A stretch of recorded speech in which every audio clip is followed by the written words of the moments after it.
Ciao a tutti e bentornati in una nuova video ricetta di Bimbi Boss. Oggi faremo insieme una torta ideale per chi è intollerante al lattosio e per chi non vuole rinunciare a una coccola ma durante la giornata o la sera e rimanere comunque in forma. Vi sto parlando della torta all'acqua. Con pochissimi ingredienti riusciremo a realizzare una torta veramente buona e leggera. Andiamo ad iniziare.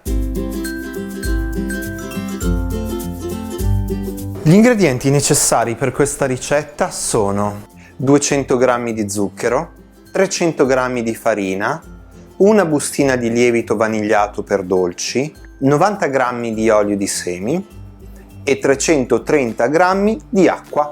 Per prima cosa andremo a emulsionare l'acqua con l'olio, perciò inseriamo all'interno del boccale 330 g di acqua a temperatura ambiente e 90 g di olio di semi. Non usate l'olio di oliva perché lascerà un sapore molto amaro, molto acido.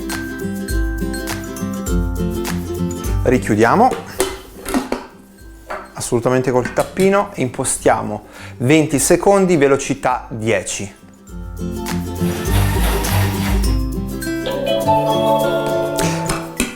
Dopodiché uniamo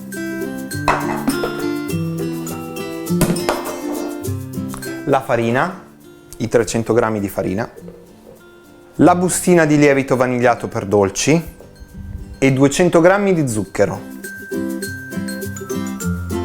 Richiudiamo nuovamente col tappino e impostiamo 3 minuti, velocità 4. Iniziate ad accendere il forno a 180 gradi, modalità statico. Ok, l'impasto è pronto. Ora lo trasferiamo all'interno di una teglia foderata da carta forno.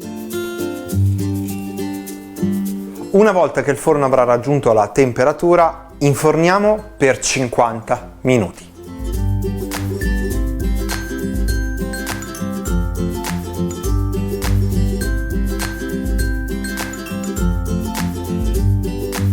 I 50 minuti sono passati, sforniamo la nostra bella torta. Ok, adesso aspettate che si freddi, dopodiché toglietela dallo stampo.